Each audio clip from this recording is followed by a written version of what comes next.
Hola, ¿qué tal? Bienvenidos a una sesión más de historia, cultura e identidad. Me acompaña para este efecto Frida Urbina. Frida. Hola, estás? Andy, ¿cómo estás? Pues aquí ya en el que sigue, ¿no? Perfecto, presentamos emocionada. Nuevamente para Aztlán esta serie de programas que nos entusiasma mucho precisamente poder hacerlo. Claro que sí. Bien, el día de hoy quiero tocar un tema que me parece que es así muy interesante, ¿no? Que es el referente al rock and roll, pero específicamente el rock. Bueno, abordaremos algunas cuestiones de carácter mundial y algunas otras, la especificidad de aquí, de nuestro país.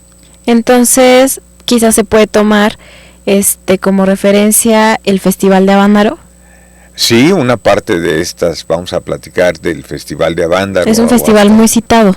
Sí, de hecho prácticamente todo el mundo habla de Avándaro y nos gustaría platicar con algunas cuestiones muy específicas, muy específicas acerca de lo que fue el festival.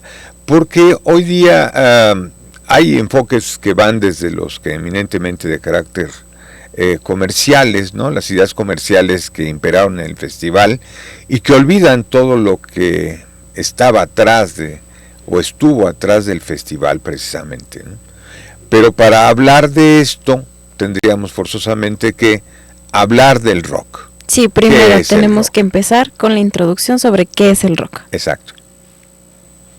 Sus raíces musicales se encuentran en diferentes estilos, de los que va tomando puntos que fortalecen su estructura. Es decir, hay algo de swing, jazz, country y por supuesto de gospel y de rhythm and blues, como principales afluentes. Su lírica en principio es estridente, retadora y algo insolente. La alegría en la interpretación de los cantantes y músicos y las expresiones corporales, no exentas de erotismo, se mezclan con la alegría y la energía adolescente expresada a través del baile o en las actitudes sociales y vestimenta, lo que hace inaceptable al rock en la sociedad del momento. La oportunidad de la información por parte de los medios masivos de comunicación, el desarrollo tecnológico, las vanguardias artísticas e intelectuales y la intolerancia social y étnica van gestando todo un movimiento contracultural, que en principio es espontáneo. Va creciendo poco a poco, abarcando las expresiones estéticas, los diferentes estratos de la sociedad e inclusive las diferentes etnias desarrollan un grado de consistencia social sobre el papel de la juventud en el mundo. Este es el ambiente en el que nace el rock and roll. Sí, así es. Qué interesante introducción, sobre todo porque nos ayuda a identificar que en principio el rock and roll es un ritmo contracultural, ¿no? Que tiene algo que ver con la manera en que había sido tratada realmente la juventud, pues prácticamente durante toda la historia, y en especial en el siglo XX. Es un producto en la que la juventud se rebela, y se rebela contra esa manera tan especial en cómo fue manejada, ¿no? Eran los soldados en las guerras, eran los que morían en las guerras, y todos los países encontraban precisamente en la juventud el elemento fundamental para que las acciones políticas se fueran dando, ¿no? Claro. Entonces hay obviamente todo un movimiento que se gesta en contra de esa manera en que era conceptualizada la juventud. ¿Y cómo llega el rock and roll a México? ¿Cómo se gestó aquí ese movimiento, esa rebeldía que traía el rock and roll? Bueno, definitivamente es a través de los medios, ¿no? De los medios, no solamente estamos hablando de la radio en aquel momento, o fundamentalmente la radio, algunas expresiones en televisión. Hay una mujer, Gloria Ríos, que se presenta en los programas de televisión y baila rock and roll con las orquestas del momento.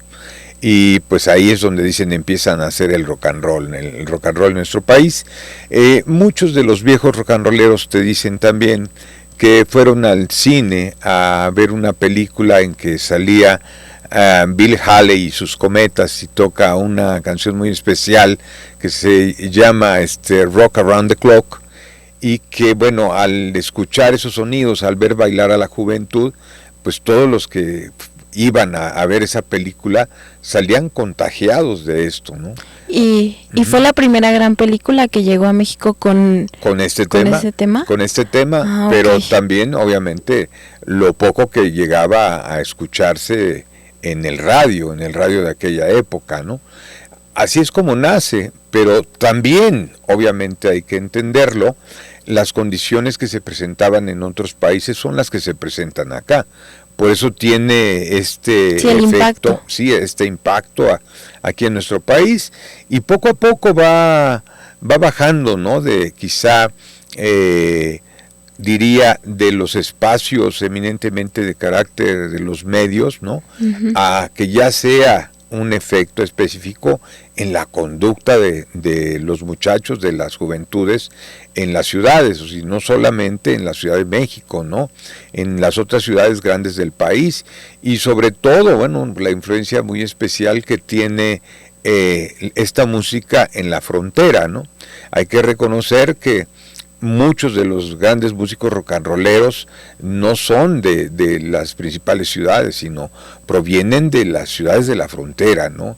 Okay. La influencia que se tiene por también los medios allá, ¿no? El contacto que se tiene con la otra cultura, pues también hace que las conductas tengan una modificación. ¿Y esto es algo que se genera entre los años 50 y 60 o tienen antecedentes previos? Bueno, sí puedes hablar del contacto con antecedentes previos, ¿no?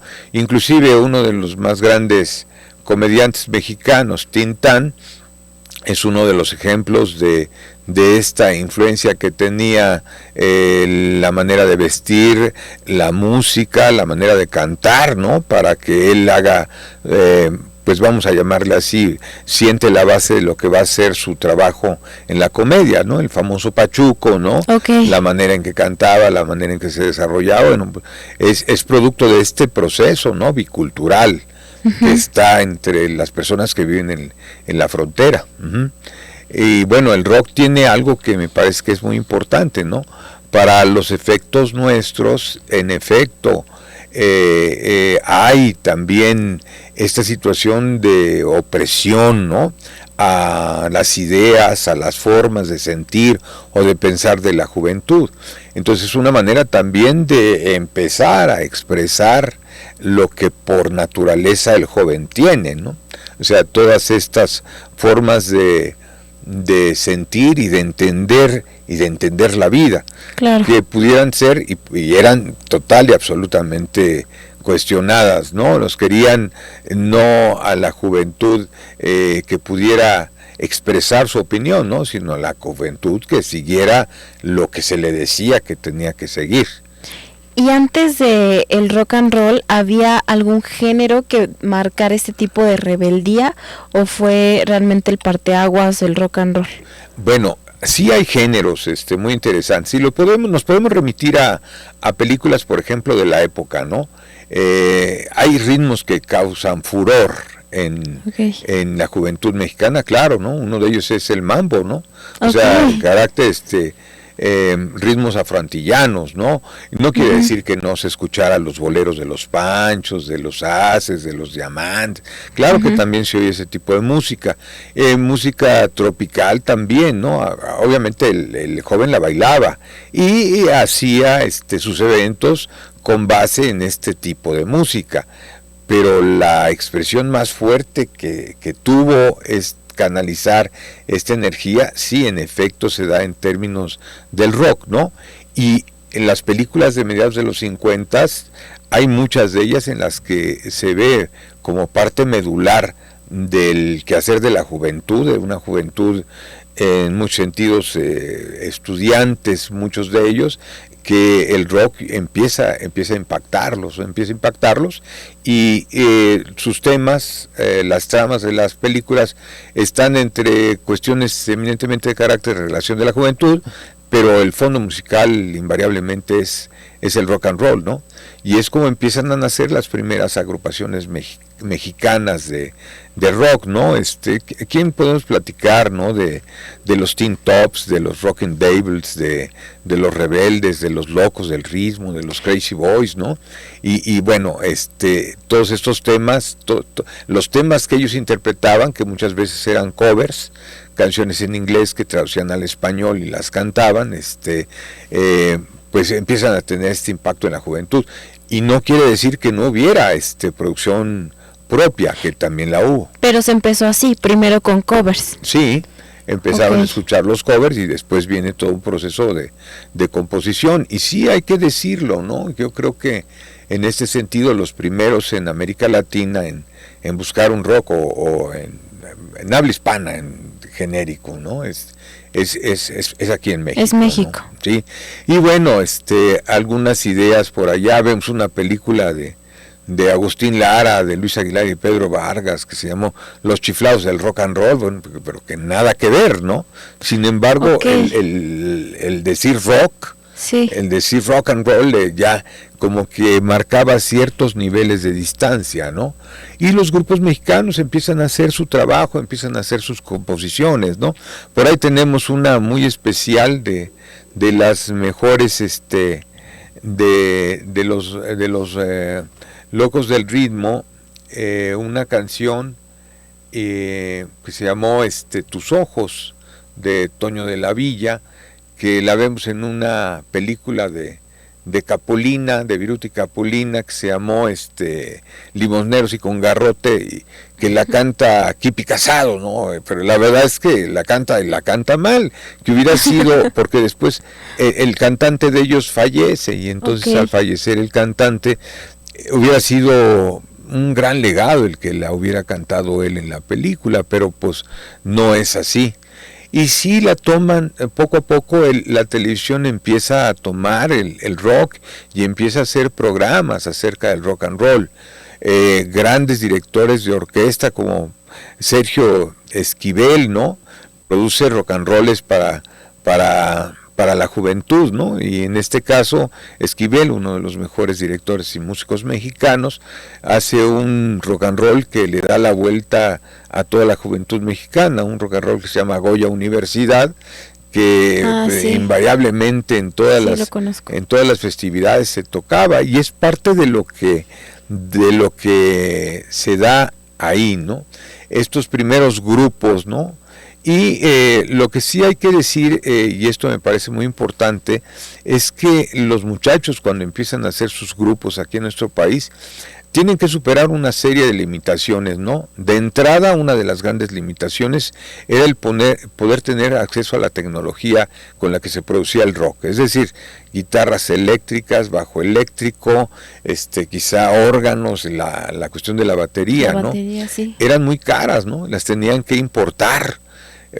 Y bueno, en este caso pues se las fueron arreglando precisamente para tener el acceso a esta tecnología que era muy difícil de conseguir en nuestro país, y esto me parece que es importante, ¿no?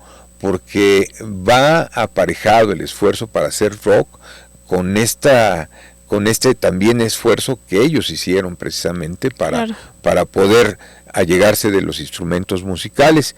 Así es como empieza el rock. Empiezan a traducir canciones en inglés, las empiezan a ellos a tocar, sí componen los primeros rocks mexicanos, ¿verdad? Pero empieza algo que me parece que es muy importante.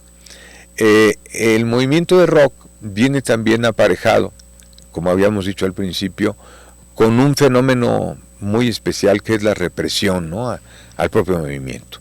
Es un movimiento contracultural y por lo tanto le pega a las ideas clásicas, a las ideas del momento acerca del comportamiento y la conducta que deberían de tener los jóvenes, no solo en la manera de hablar o en la manera de peinarse, en la manera de vestirse. O sea, todo eso empieza a ser criticado muy ampliamente por sectores de la sociedad que no querían que se presentaran estas cosas, ¿no? Y viene también algo que me parece importante, ¿no? Que poco a poco empiezan a entrar los mejores grupos del rock de los norteamericanos, de los ingleses, a escucharse en la radio, ¿no? Y por lo tanto tenemos que el rock mexicano se acompaña del rock, de las composiciones de los mejores grupos del momento también en Estados Unidos y en la Gran Bretaña, ¿no? ¿Y esta parte fuerte de la música se da a finales de los 60s o es todavía un poquito antes? No, un poquito antes, sí. Okay. Estamos hablando, yo creo que empezamos a ir a los Beatles quizá por ahí del año de 1965, ¿no? 66, igual que a los Rolling Stones, ¿no? De los grupos, y bueno, escuchamos a Bill Haley y escuchamos había un chicano por allá que llegaron algunas composiciones de acá, Trini López, que también los escuchábamos, y algunos otros grupos y algunos otros cantantes norteamericanos que también interpretaban rock and roll y que tuvieron un impacto aquí, inclusive los grupos llegaron a hacer imitaciones de los grupos de allá, y los cantantes en solo también, ¿no? Sí, claro, parte de la búsqueda de la identidad primero es la imitación. Sí. Y ya después vas encontrando como tu propia esencia. Sí, exacto, en hombres y en mujeres. Claro. Y sin embargo hay algo que me parece que es importante, ¿no? Que esta parte de la represión al movimiento, ¿no? El no tener los espacios en donde expresarse, o que simplemente por el hecho de traer el cabello largo en la calle, pues los policías no te dejaban en paz, hacían racias contra la gente que quería simplemente escuchar rock, ¿no? Sin necesariamente tener, y esto pues, nos consta en esta época, alguna cuestión de carácter político, alguna cuestión de interés político, ¿no? Simplemente era el rock. Ok. ¿Y tú cómo lo viviste, Andy? ¿Cuál fue tu participación en esta etapa de rebeldía? ¿Tuviste también ese momento rebelde? Pues yo creo que todos los que vivimos esta época lo tuvimos, ¿no? Si bien escuchábamos los rocks en inglés en 3 estaciones de la amplitud modulada, una que se llama La Pantera, Radio Éxitos y Radio Capital, que la escuchábamos, que ponían sus programas, la Ola Inglés, a la hora de los Beatles, etcétera, etcétera, los escuchábamos, ¿no? Pero empieza a permear, empiezas a sentirlo, empiezas a ver grupos en el barrio, ¿no? Obviamente unos mejores que otros quizá, y pues obviamente el contacto a través de las escuelas, ¿no? Ya estaba yo en la secundaria cuando tuvimos mayor nivel de acceso a los grupos ingleses y norteamericanos, ¿no? Nos toca vivir los momentos más álgidos de los Beatles, de los Rolling Stones, ¿no? Okay. Nos toca ver nacer, por ejemplo, a bandas como los Doors, ¿no? Okay. Y tantas otras americanas, los Beach Boys, que causaron toda una revolución musical en lo que oíamos, ¿no? Al igual que cantantes en solo, individuales, ¿no? Hay en nuestro país vamos a llamarlo así, todo un antecedente de esto, porque si hay empresarios que intentan inclusive traer a los Beatles, ¿no? Y en este caso el que era regente de la Ciudad de México, Ernesto Uruchurtu, no deja que lleguen los Beatles en la gira mundial, no los dejó llegar. Y lo tenían programado, simplemente ¿por qué? Porque pues no le gustaba, ¿no? O sea, no le interesaba, ¿no? Pensaba que iban a hacer algún tipo especial de desmán, y cosa que no. Lo que pasa es que el insistir en la represión de los grupos sí generó después una cultura en donde los eventos de rock había cierto nivel de violencia, pero no precisamente durante el concierto, ¿no? Sino a la víspera, a la entrada de los lugares, ¿no? Con la policía o que no querías pagar boleto y te querías meter, el famoso portazo. Ajá. Sí se da en esta época. Okay. En el año de 1969 trajeron a los Doors. Ya hemos platicado por aquí con Jorge Reyes, ¿no? Sí. Que nos platica el momento. Antes que ellos trajeron a un grupo, también el equipo de los hermanos Castro, que se llamaban The Union Gap.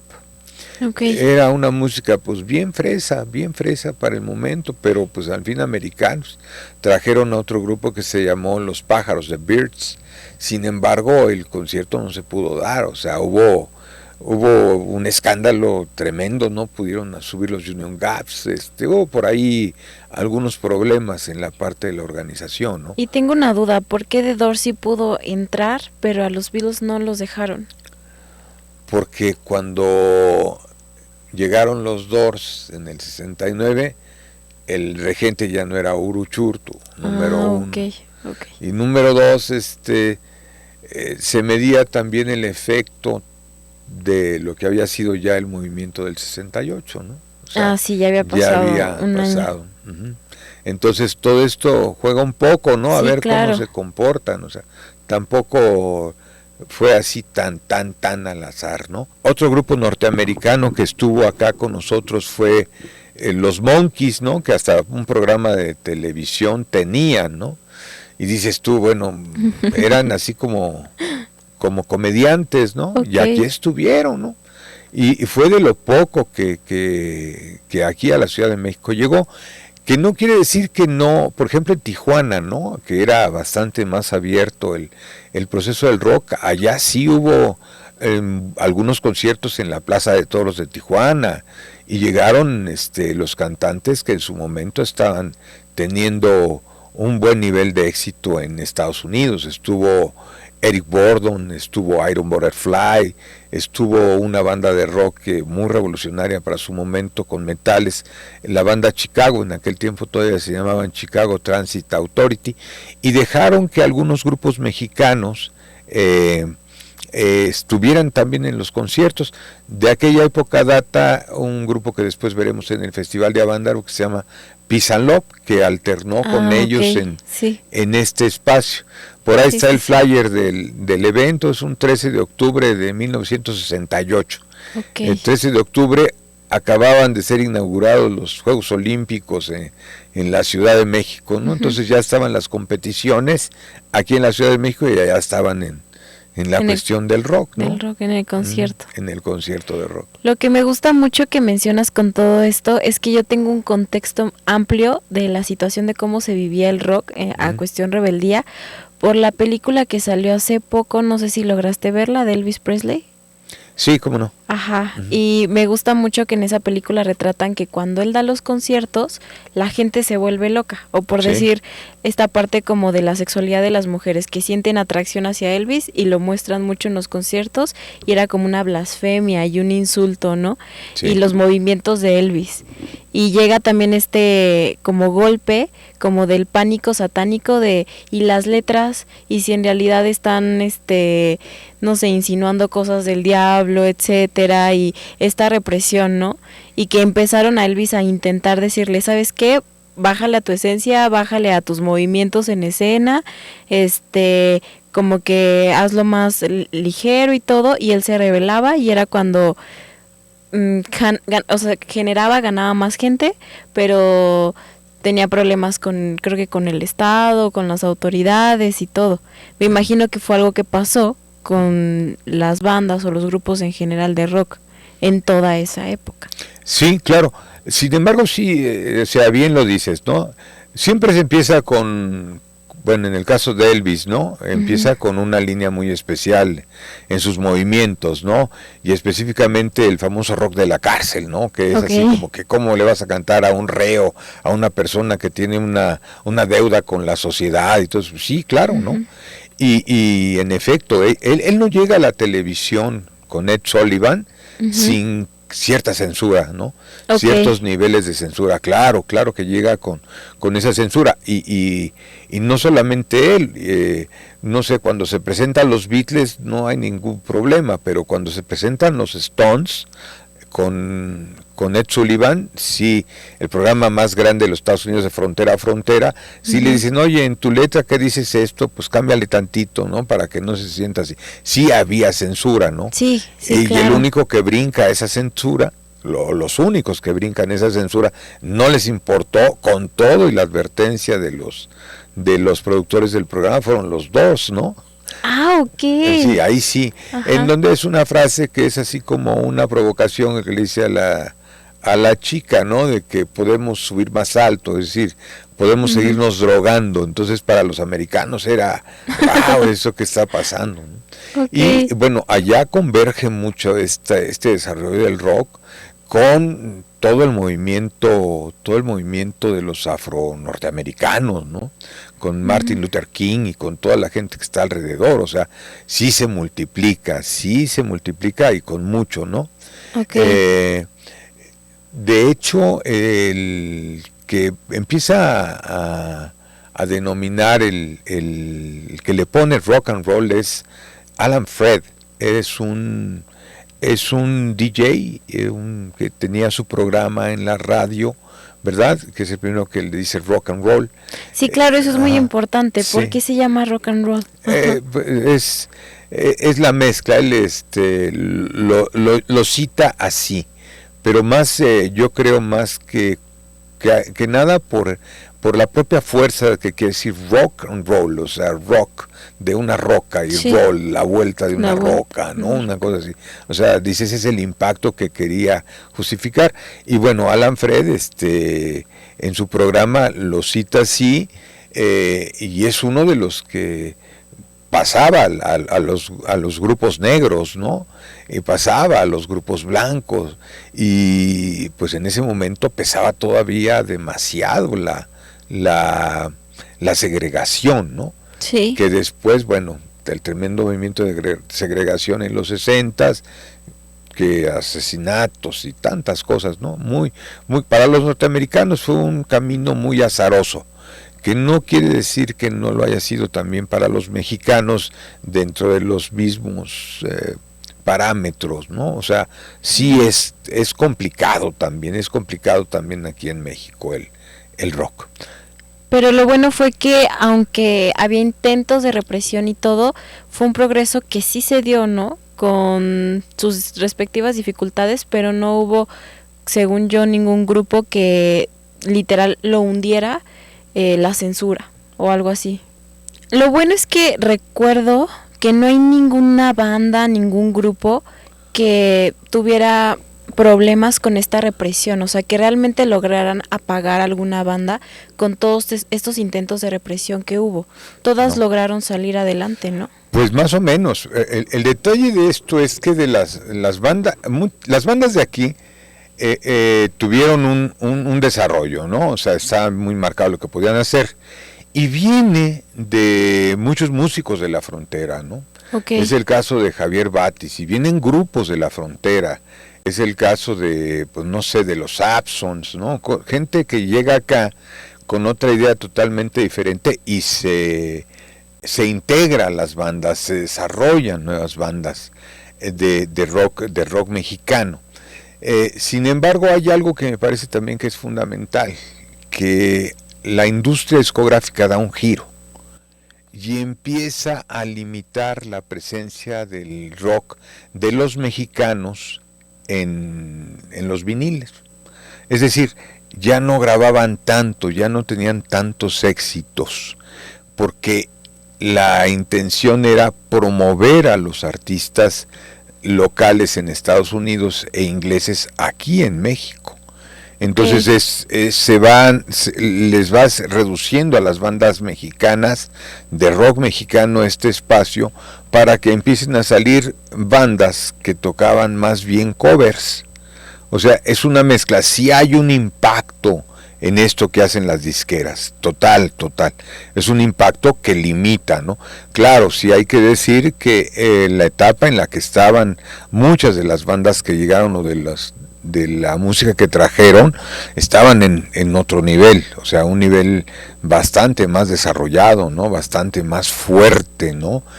Ya con interpretaciones, algunos de ellos con interpretaciones con orquestas sinfónicas y con otra experimentación en el mismo rock, ¿no? O sea, en el mismo rock, en los espacios en donde de alguna manera ya veías grandes fusiones, ¿no? Un rock ya muy vigente, muy progresivo, que si en principio era cuestionado por aparentemente la no riqueza armónica o por la forma en que se cantaba el rock, ya para esta época ya no. Y los grandes crooners de los norteamericanos ya te cantaban cositas desarrolladas en este ambiente del rock. Estoy hablando de Sinatra, ¿no? Por ejemplo, en este caso, ¿no? Su hija también cantó rock, ¿no? Y él canta con su hija alguna cosilla ahí similar, ¿no? Dándole el apoyo, pero también para que tengamos esta idea de que ya no era tan mal visto el que interpretaras o el que tocara rock. He visto interpretaciones de Julie Andrews, de Sammy Davis Jr., en fin, de mucha gente que estaba ya en otro tipo de música y que de repente le entra al rock, ¿no? Que le entra al rock y le entra al rock bien y le entra muy fuerte, ¿sí? Pero para acá, para nuestro país, eso pasó, ¿no? De que le empiezan a dar a los otros países un poquito más espacio y pues la industria del disco se desarrolla y ya no le dan tanta oportunidad a los grupos mexicanos.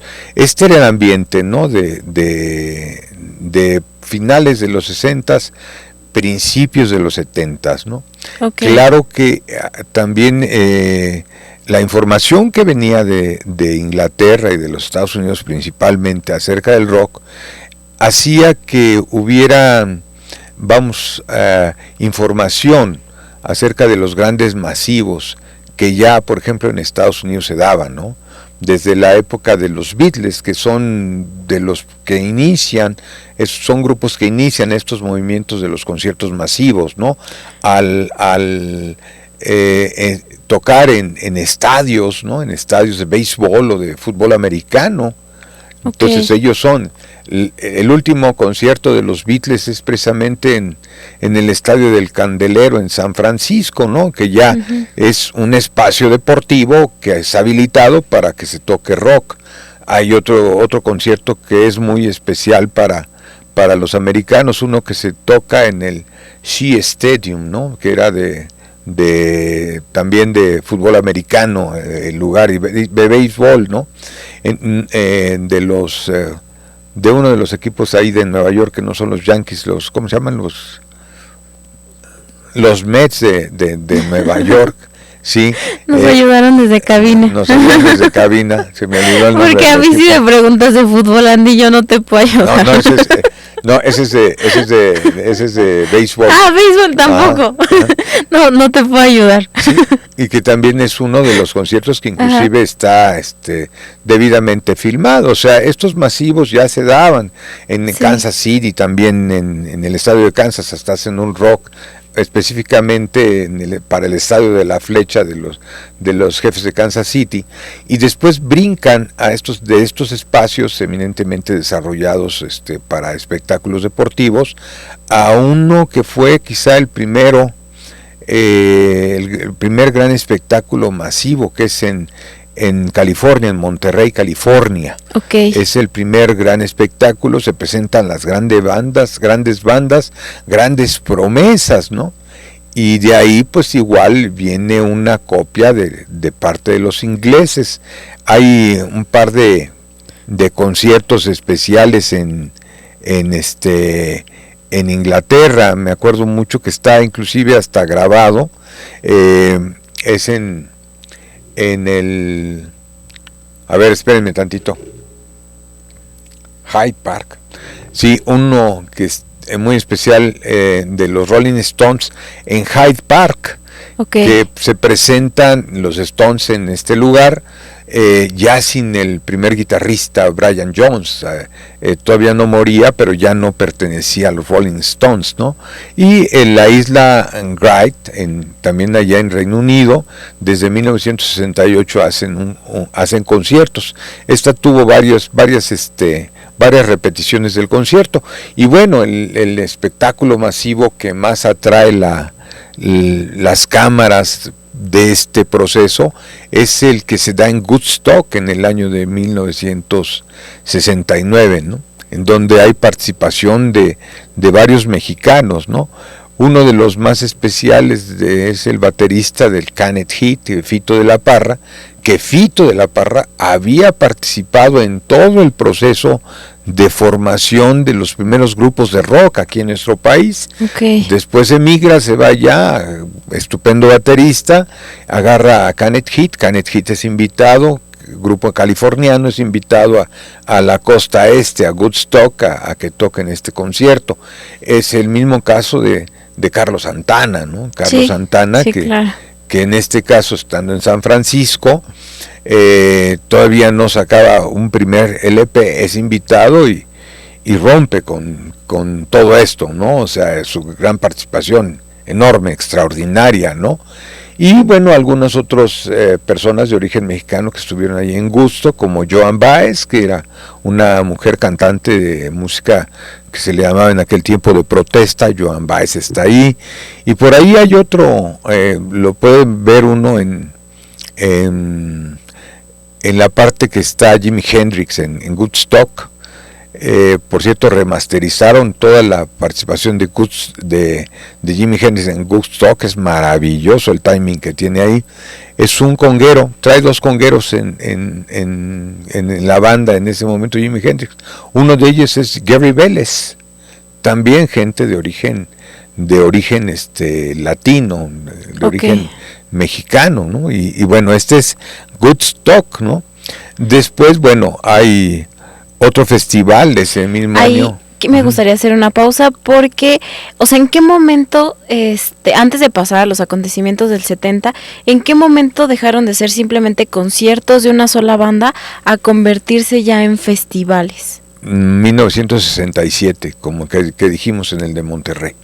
Ahí fue cuando son festivales. Se aperturó esta parte de los festivales. Festivales, Ajá, festival. Porque hablamos también de masivos. Okay. De masivos en estadios, pero ya festivales. Es decir, festival. Cuando ya hay toda una línea de desarrollo. Y de estos que estamos hablando es precisamente la época del hippie, ¿no? Ajá, sí, claro. La época de los hippies, ¿no? Uh-huh. Porque imagino, o sea, los masivos es cuando es un solo grupo, pero está en espacios más amplios. Uh-huh. Y no son conciertos o a lo mejor pequeños. Son unos que abren, ¿no? Los famosos teloneros, le abren a la estrella principal, o sea, son varios, pero así el concierto de festival. Pero el festival ya son más grupos. Más grandes, sí, y de más afluencia de la gente, ¿no? Uh-huh. Y esto es algo que empezó, me dices que por el 67. En Monterrey. Dice, sería Monterrey para nosotros, o sea, ellos no tienen doble R Monterrey. Monterrey ¿Dónde está Monterrey? En California. En California. Ok, perfecto. Y en la cuna del hipismo es esta parte de los Estados Unidos, en California, en la parte norte, está Monterrey, está Berkeley, está San Francisco, está Oakland, ¿no? Toda esta parte de la bahía, toda esta parte de gente muy politizada, gente muy estudiada, gente joven que estaba en estos movimientos vanguardistas, ¿no? Y de hecho, de esta época que estamos hablando, y de las influencias y lo que pudo despegar, hay algo que me parece que es muy importante, ¿no? Que se genera la primera rockópera. ¿Qué es una rockópera? Así, la ópera, ya sabemos, ¿no? Ya es una ópera es cuando, bueno, tienes todo un guión, es una historia la que se cuenta. Ah, sí, claro, y el actor en vez de hablar canta, ¿no? Okay, ¿no? Y tienes escenografía y tienes movimientos de diferente índole, de baile, etcétera, etcétera, en el escenario, ¿no? Pero entonces ya una ópera de rock, ¿no? Rock ópera. Dices ópera de rock y yo pienso en Freddie Mercury, pero no sé si tenga como algo que ver. No, es anterior, todo esto es mucho, mucho antes. Ajá, sí. Okay. La rock ópera se llamó Pelo, Hair. Ah, ok. Y es una historia muy norteamericana de unos jóvenes, uno de ellos que su papá lo lleva, fíjate, esto es la trama, ¿no? Lo lleva prácticamente a que se enliste en el ejército norteamericano que peleaba en Vietnam, ¿no? Ok. Y se va a Nueva York y ahí se encuentra a unos que son todo lo contrario, o sea, nosotros no tenemos por qué ir a pelear, esta guerra no es nuestra, en fin, o sea, es todo este choque, ¿no? Y por ahí una de las heroínas de la película es una chica de sociedad, o sea, hacen toda una mezcla de lo que se está viviendo, inclusive interracial, ¿no? Okay. Porque aparecen, y todo es cantado, ¿no? ¿Y por qué eso no es un musical? ¿Cuál es la diferencia? Yo pienso que más que nada se da por la fuerza del momento.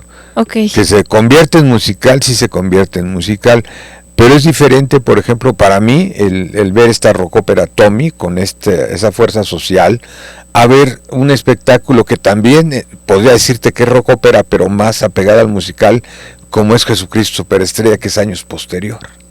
Ok. ¿No? O por decir, Vaselina. Vaselina no es una rock ópera. No, yo no. Ya es muy diferente. Musical, ya sí. Es, porque aparte es mucho más actual, sí. Pero ajá. Y otra rock ópera inglesa también que se llama Tommy, de una banda que se llamaba The Who, ¿no? O sea, sí los conozco. Ajá. Sí hay, inclusive esta película la hicieron, Hair también le hicieron película, Estrella también le hicieron película, y también esta de Tommy la hicieron película, ¿no? Okay. Pero bueno, vemos este gran avance, ¿no? Gran avance. Sí, claro, invadió muchas áreas el rock. Sí. O sea, no se quedó nada más como en un segmento, literal se partió y se ramificó. Y bueno, y vuelvo a insistir, ¿no? Ya no era, ya se entendía más hacia dónde iba el movimiento de la juventud, ¿no? En esta época hay una canción de un grupo que se llama Creedence Clearwater Revival, que se llama Fortunate Son, o sea, hijo afortunado, ¿no? En que la letra habla de que es un hijo afortunado porque sus padres tienen cierto nivel de influencia para que el joven no vaya a la guerra a pelear, por ejemplo. Wow, sí, claro. Eso es muy cierto. Claro, pero vuelve a ser esta letra que es la que hace el posicionamiento social del propio movimiento, ¿no? O sea, no eres afortunada porque no vas a ir a esto, ¿no? Sigue habiendo el choque, ¿no? Sigue habiendo este concepto contracultural. Esto me parece que es muy importante. Y bueno, ya las líricas tienen diferentes espacios, diferentes corrientes, ¿no? Y también hay que decirlo, ¿no? Hay una evolución también en la parte tecnológica, por el sonido de las guitarras, por el sonido de las pastillas que le ponen a las guitarras o al bajo, o los mismos efectos en los teclados, o que ya no es una batería pequeña, sino es una batería ya con más número de tambores, ¿no? Para que suene diferente, más número de platillos, ¿no? Para que suene diferente. Se va enriqueciendo, ¿no? Se va enriqueciendo. Ya mete secciones de metales completas, en fin, ya de repente te apoyas con algunos arreglos de cuerdas. Ya el rock empieza a crecer. Y bueno, dentro de estos festivales, uno que en especial podemos hablar también por su organización es el de Almont, también en California, que se van a un ¿qué podemos llamar? Donde se corren las carreras de automóviles, ¿no? A un autódromo, ¿verdad? Y ahí se desarrolla un festival que organizan los Rolling Stones, ¿no? Okay. Y también tocan los grupos clásicos de California, el Jefferson Airplane, el propio Carlos Santana está también ahí en que fue el que le dijeron el Woodstock del oeste, y que tiene una característica muy especial, que está filmada, ¿no? Que en pleno concierto, no sé si fue acertado, pero pusieron como responsables de la seguridad a una de estas pandillas de motocicletas, Okay. Los Ángeles del Infierno, los pusieron a cuidar el orden, ¿no? Y ¿Se hay descontroló? un incidente en donde asesinan a puñaladas a un afro-norteamericano. Siento que eso ¿no? era un poco predecible, ¿no? Sí. Porque ¿quién habrá puesto, cómo se llamaban? Los Ángeles del Infierno a cuidar la seguridad de un festival. Ajá. Y que dicen que su pago no fue en efectivo, que fue en cerveza. Ah, ok. O sea, tiene yo sus me iba a ir un detallitos. poquito más lejos. Ajá. Yo Bueno, pensé igual también. en hierba. En hierba, sí, igual también, pero el punto es ese, ¿no? El Ajá. punto es ese, ¿no? Y Ok. bueno, estos son los festivales de características de esta época final de los Ujú. años 60 para después entrar a los 70, que si bien sigue habiendo masivos, eventos masivos de rock, ya ninguno de ellos tiene la tremenda fuerza que lograron estos, ¿no? El que más se dice que tuvo fue precisamente Woodstock, con aproximadamente 500,000 de personas, ¿no?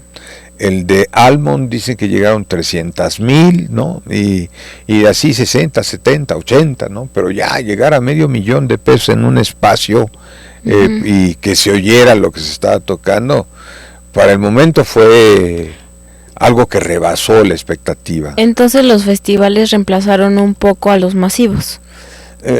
Siguió habiendo masivos, eso Ujú. siguieron, ¿no? Sí. Sigue habiendo. Pero el punto es ¿no? De que no llegaron a tener esta gran convocatoria como un festival, ¿no? De entrada a Woodstock, 3 días de música, ¿no? Es lo que te iba a decir. ¿Y cuánto duraban los festivales? Ujú. Porque hoy en día, pues, hay festivales que duran 2 días, Ajá. Ajá, pero en ese entonces también.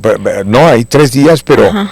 no es de voy y luego me regreso y duermo en otro lado y regreso. No, ahí ¿No? dormí. Sí, claro, acampaban Allá algo así. acampaban, sí, ahí se Ok. quedaban. Y bueno, el de Woodstock 3 días seguidos, aunque más bien fue un cuarto, ¿no? Porque el último que toca es Hendrix y fue en el cuarto día del festival que no es manejado ahí, pero lo vemos en el documento, en la filmación que se tiene de la participación de Hendrix en Woodstock, ¿no? Ok. Sí, y ya los otros no fueron así, Almond no fue así, fue nada más de 6, 8 horas, ¿no? En fin. O sea, había festivales que solo duraban medio día. Sí. Ah, ok. Sí, festivales de mediodía, pero sí, la convocatoria era totalmente diferente. Y Ok. así llegamos a los 70, ¿no? A los 70s. A Hay los 70. acontecimientos mundiales y acontecimientos en México que marcaron al rock. Sí, claro, hay en este caso, ¿cómo podemos decirlo? Puntos que debe uno de conocer, ¿no? Para saber qué pasaba, ¿no? En el momento que estamos hablando, sobre todo ya como para hacer la introducción y ir llevando poco a poco a lo que es el Festival de Avándaro aquí en nuestro país, ¿no? Por ejemplo, en el año 1971, un detalle que pasa desapercibido, pero que afortunadamente aún está, ese que se integró Greenpeace, ¿no? Esta asociación, ¿no? Que ha hecho grandes esfuerzos por el cuidado ecológico del mundo, ¿no? Este año Greenpeace nace en el año de 1971, ¿no? Estados Unidos empieza a vislumbrar algunas modificaciones de sus procesos económicos, ¿no? Hoy es normal que citemos el índice Dow Jones y el Nasdaq, y el Nasdaq nace en esta época, ¿no? De 1971. En el 71 también varios acontecimientos importantes de este 71, ¿no? A nivel mundial, ¿no? Nace Greenpeace, ¿no? Esta gran asociación que se ha encargado de ya más de 50 años de cuidar el medio ambiente, ¿no? En los Estados Unidos el contacto económico hace o el desarrollo económico hace que que venga otro indicador de los negocios, que es el Nasdaq, ¿no? Y bueno, tantas otras cosas que pudiéramos platicar de ese 71, ¿no? Bueno, hemos platicado también por ahí que es el golpe de estado a Salvador Allende en Chile, ¿verdad? La guerra de Vietnam. La guerra de Vietnam continuaba, ¿no? Fallece, es año de fallecimiento de Louis Armstrong, ¿no? Un especial talentoso trompetista afro-norteamericano, ¿no? Pero también es el fallecimiento de Jim Morrison, ¿no? Y en esta idea de los conciertos y del rock y pues en la globalización de muchas de las cosas económicas y sociales, George Harrison, ¿no? Su famoso concierto para Bangladesh, ¿no? Una república asiática que vivía pues en la marginación y en la pobreza, ¿no? Eso también es importante. Viene un cambio también en lo económico. Richard Nixon termina lo que se llamó y que llevó la economía del mundo durante muchos años, que fue el famoso patrón oro, ¿no? Y bueno, en los ensayos nucleares seguían los ensayos nucleares, llevan en este año se explotó la bomba número 736 atómica. Wow. De que según esto todavía hubo más práctica y llegaron a explotar más de 1130 bombas atómicas, o al menos hasta eso es lo que lleva el mundo, ¿no? Y en aquel tiempo casi las 756 bombas atómicas, ¿no? Y bueno, en nuestro país también algunos acontecimientos que son importantes, ¿no?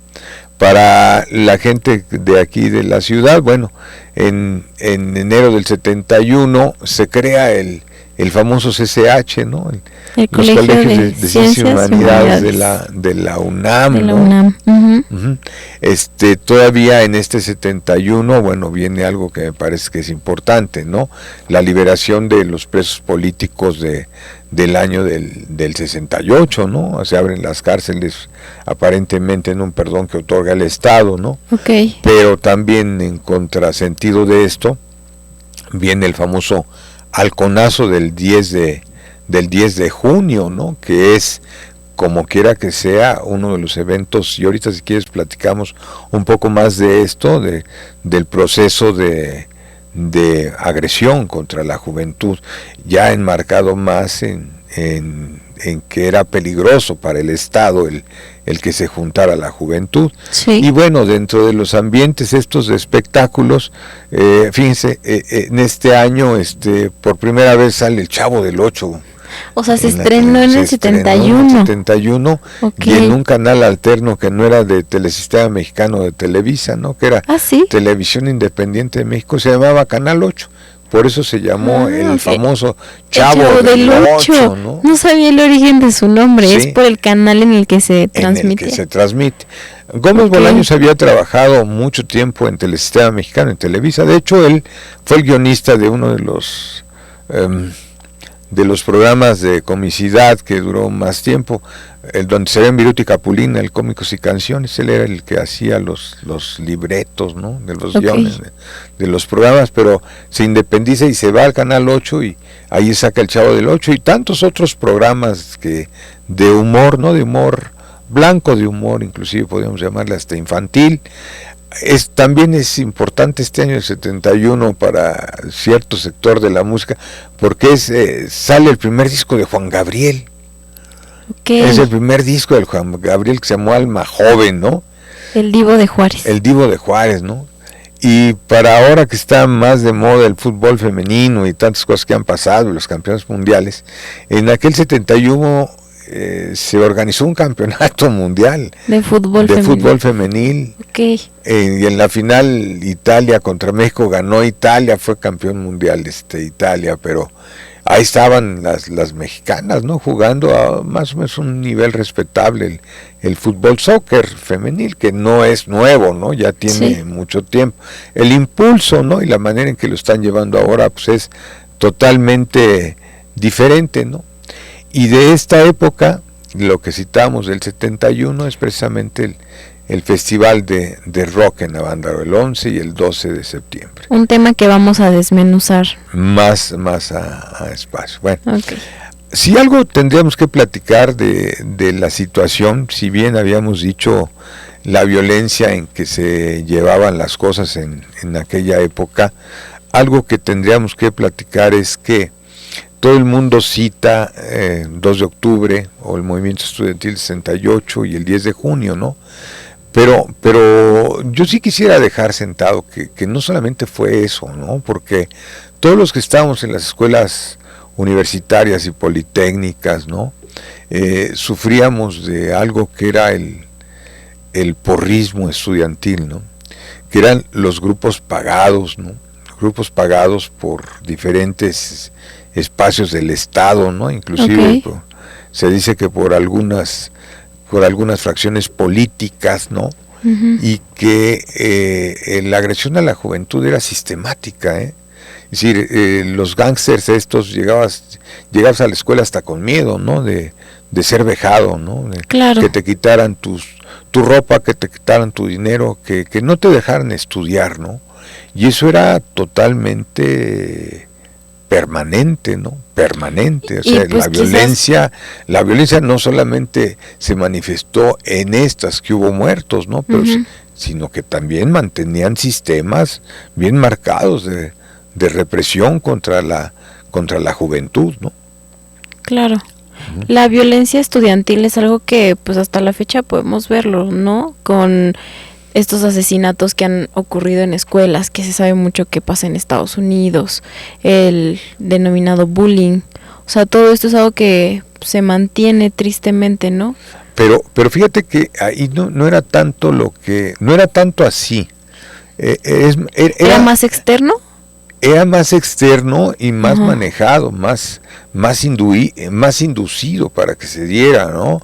Okay. Es decir, sí había que estos cuates, tú vas a hacer esto y vas a hacer un relajo a tal lado, y iban y lo uh-huh. hacían, ¿no? Para meterle miedo, o sea, llegaba el momento que si estabas en la escuela en la tarde, uh-huh. en alguna de las escuelas universitarias y politécnicas, ¿no? Terminaba la clase, el maestro salía y entre el que iba más adelante, el que iba más atrás del grupo, no eran 10 metros, O sea, todos salían así, todos en comunidad salían, ¿no? Por miedo como para ser asaltados, sí, okay. sí. Bueno, en mi momento de pasar la prepa y la secundaria eran los denominados porros. Sí, no, aquí eran los porros, ajá. Pero en este caso eran pagados para que hicieran eso, ¿no? Okay. ¿No? Entonces, no solo es eso, es una violencia que no se vivió en escuelas particulares, ¿no? Ese era específicamente el miedo que se tenía en escuelas públicas. Ajá, específicamente en sectores como del UNAM y del Poli. El Politécnico, básicamente. Pero que también uh-huh. En las escuelas en las universidades autónomas de algunos de los estados también se vivía esto. Sí, ¿no? Claro. Uh-huh. Sí, okay. Entonces continuaba este proceso de agresión. Y bueno, el único lugar donde podías escuchar rock en esta época era también en los espacios universitarios y politécnicos. Sí, claro, porque era el mismo ambiente, o sea, compartías intereses con tus iguales, con los jóvenes que estaban en ese momento uh-huh. y que lo impulsaban, ¿no? Sí. Porque me imagino, no sé si tú lo viviste de primera mano, pero en algún momento tus papás, tus maestros, los adultos a tu alrededor, ¿juzgaron la música que escuchabas? Mis papás no, Okay. No, porque bueno, pues más o menos mi madre cantó en el radio, entendía de música, okay. ¿no? O sea, sabía, mi papá también tocaba guitarra. No, ellos nunca nos reprimieron a mis hermanos y a mí en la música que hubiera, inclusive, ¿no? La primera guitarra que llega a la casa es una guitarra de madera, ¿no? Pues nos las compraron, ¿no? O sea, no. Ay, qué bueno. No hubo así nada de que no hagas eso, ¿no? Igual decías, pues no le subas tanto, nomás bájale, pero no, pero sí veíamos. Pero tus amigos, sí, compañeros, claro. ¿No? Con familias un poco más cerradas en este pensamiento. Sí, un poco más, sí, a eso sí sí se sintió que tenían esta limitación. Claro, el prejuicio. Sí. Pues bien, aquí en este momento concluimos esta primera parte para después ahondar más en, ahora sí ya específicamente en el Festival de Avándaro. Sí, justo, tenemos que revisar los grupos que visitaron México, ver el contexto de este festival, cómo se vivió, qué fue lo que pasó, por qué se volvió como tan importante y tan sonado, ¿no? Uh-huh, uh-huh. Sí, vamos a platicar que vuelva a decirlo, por ahí quieren reivindicar que fueron ideas de fulano y de sutano. No. Hay un momento en que la dinámica rebasa. Okay. Rebasa. Tú puedes proponer, pero se te va a escapar de la mano. Y se les escapó de la mano, ¿no? Ok. Bueno, pues es algo que veremos en la próxima emisión. En la banda. Seguiremos con este tema que nos gusta mucho, que es el rock. El rock. Así es. Gracias. Gracias.